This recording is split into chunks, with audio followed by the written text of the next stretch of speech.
नमस्कार दोस्तों, आप सबका हार्दिक स्वागत आईपीएस इंस्टीट्यूट यूट्यूब चैनल पर। और संविधान पढ़ने के क्रम में आयोग अपन पढ़ रहे थे, उसके पश्चात अपन संविधान को क्रमवाइज टॉपिक लेते रहेंगे।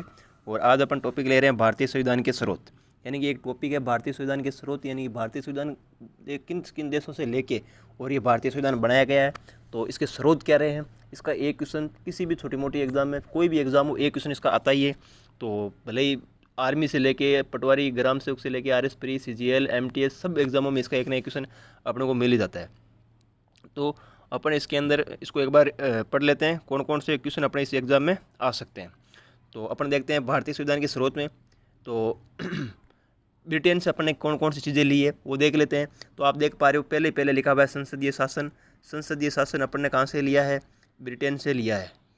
ठीक है, संसदीय शासन और विधि का शासन, संसदीय शासन और एकल नागरिकता। तो यहाँ से जो सबसे बड़ा प्रश्न बनता है कि एकल नागरिकता का प्रावधान, यानी कि कई देश ऐसे हैं जहाँ दोहरी नागरिकता है।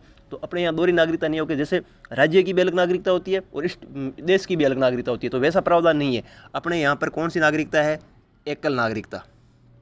तो एकल नागरिकता का प्रावधान भारत ने कौन से देश से ग्रहण किया है? कभी ऐसा क्वेश्चन आ जाए तो आपका इसमें उत्तर हो जाएगा ब्रिटेन। ठीक है। इसके बाद अपन देखते हैं और आगे क्या क्या अपन इंग्लैंड से लिए हैं, ब्रिटेन से लिए हैं। नौकरशाही, संसदीय प्रक्रिया, विधायी प्रक्रिया, संसदीय विशेषाधिकार और साधारण बहुमत प्रणाली।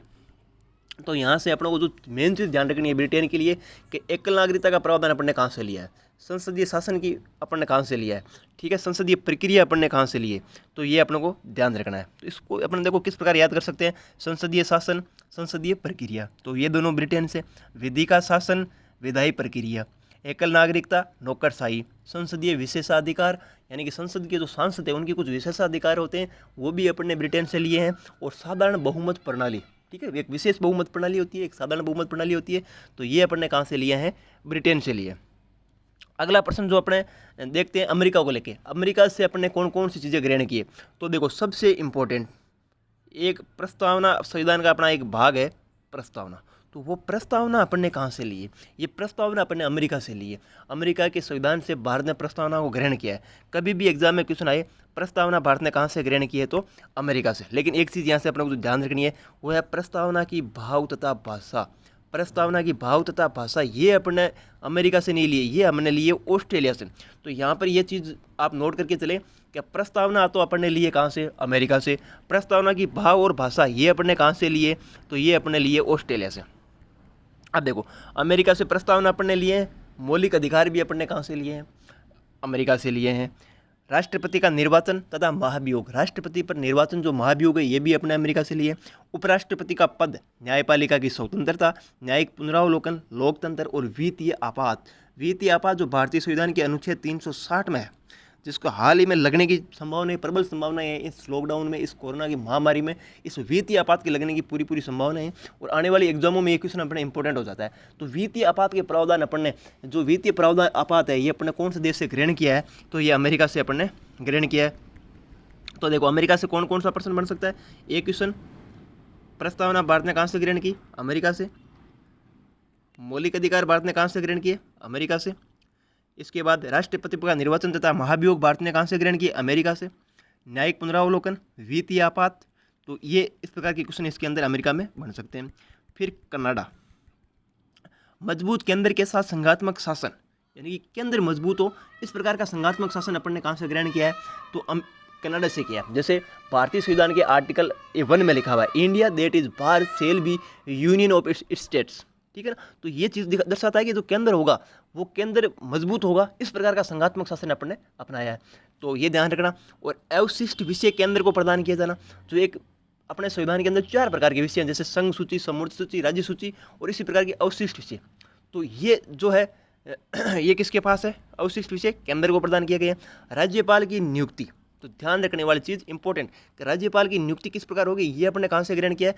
तो ये अपन ने कनाडा से ग्रहण किया है। और ग्राम सेवक 2016 की एग्जाम में आप पेपर देखोगे तो आ चुका है कि राज्यपाल की नियुक्ति भारतीय संविधान के कौन से अनुच्छेद में वर्णित है? तो ये अपने को ध्यान रखना है, 155।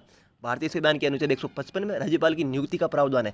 ग्राम सेवक 2016 की वैकेंसी में आया हुआ क्वेश्चन है, तो अपने को ध्यान रखना है। तो यहाँ से तो अपने को ध्यान ये रखना है कि राज्यपाल की नियुक्ति का प्रावधान अपने कहाँ से ग्रहण किया, कनाडा में, और राज्यपाल की नियुक्ति का प्रावधान भारतीय संविधान के कौन से अनुच्छेद में, तो ये भी अपने को ध्यान रखना है। 155 आया हुआ क्वेश्चन, इंपॉर्टेंट पर्सन। इसके बाद देखते हैं भारतीय संघ के लिए यूनियन शब्द का प्रयोग। तो मैंने जैसे ही कहा कि आर्टिकल 1 में लिखा हुआ है India that is Bharat shall be union of states, तो भारतीय संघ में जो यूनियन शब्द का जो प्रयोग है वो भी अपन ने कहाँ से ग्रहण किया है, तो ये भी अपन ने कनाडा से ग्रहण किया है। और राष्ट्रपति का सुप्रीम कोर्ट से परामर्श लेना, राष्ट्रपति जो सुप्रीम कोर्ट से परामर्श लेता है कौन से आर्टिकल के तहत, 143 के तहत। इस परामर्श के तहत न तो उच्चतम न्यायालय का न्यायाधीश परामर्श देने के लिए बाध्य है, नहीं राष्ट्रपति इस परामर्श को मानने के लिए बाध्य है, लेकिन फिर भी राष्ट्रपति सुप्रीम कोर्ट से परामर्श ले सकता है। ऐसा भारत ने कहाँ से ग्रहण किया है, तो ये भारत ने कनाडा से ग्रहण किया है। और ये प्रावधान भारत ने अपने संविधान के अनुच्छेद 143 में रखा है। कौन से में रखा है, 143 में रखा है। इसके बाद अपन देखते हैं आयरलैंड और फेवरेट, विभिन्न एग्जामों का फेवरेट क्वेश्चन कि नीति निर्देशक तत्व भारत ने कहाँ से ग्रहण किए हैं, तो आयरलैंड से ग्रहण किए। नीति निर्देशक तत्व भारत ने कहाँ से ग्रहण किया, आयरलैंड से। राष्ट्रपति का निर्वाचन मंडल, राष्ट्रपति के निर्वाचन यानी कि राष्ट्रपति के निर्वाचन में कौन कौन से देश शामिल होंगे, राष्ट्रपति के निर्वाचन में कौन कौन लोग शामिल होंगे, इसका मंडल जो है वो अपन ने आयरलैंड से लिया है। कौन कौन लोग शामिल होंगे ये अपन ने कहाँ से ग्रहण किया, आयरलैंड से। इसके बाद अपन देखते हैं राष्ट्रपति का द्वारा उच्च सदन में सदस्यों को मनोनीत करना, यानी कि राष्ट्रपति द्वारा उच्च सदन यानी कि राज्यसभा, तो राज्यसभा में उस सदन में सदस्यों को मनोनीत करना, ये भी अपन ने कहाँ से ग्रहण किया है, तो आयरलैंड से ग्रहण किया है। अब देखो फ्रांस से अपन ने क्या क्या ग्रहण किया, गणराज्य, प्रस्तावना में स्वतंत्रता, समानता तथा बंधुत्व का प्रयोग। ये इंपॉर्टेंट प्रश्न है। प्रस्तावना में स्वतंत्रता, समानता और बंधुत्व का जो प्रयोग किया हुआ है, जैसे हम प्रस्तावना पढ़ते हैं, कोई भी आप अपने किसी भी प्रकार की दास्तान बोर्ड की जो किताबें होती हैं वहाँ पर भी प्रस्तावना, मौलिक कर्तव्य, मूल अधिकार, नीति निर्देशक जो लिखे हुए होते हैं, तो उनको आप ध्यान से पढ़ा करो। तो जो प्रस्तावना में अपन देखते हैं स्वतंत्रता, समानता और बंधुत्व का प्रयोग किया हुआ है। आप पूरी प्रस्तावना पढ़ते हो तो बीच में से स्वतंत्रता, समानता तथा बंधुत्व का प्रयोग होता है, वो अपन ने कहाँ से लिया है, तो फ्रांस से लिया है।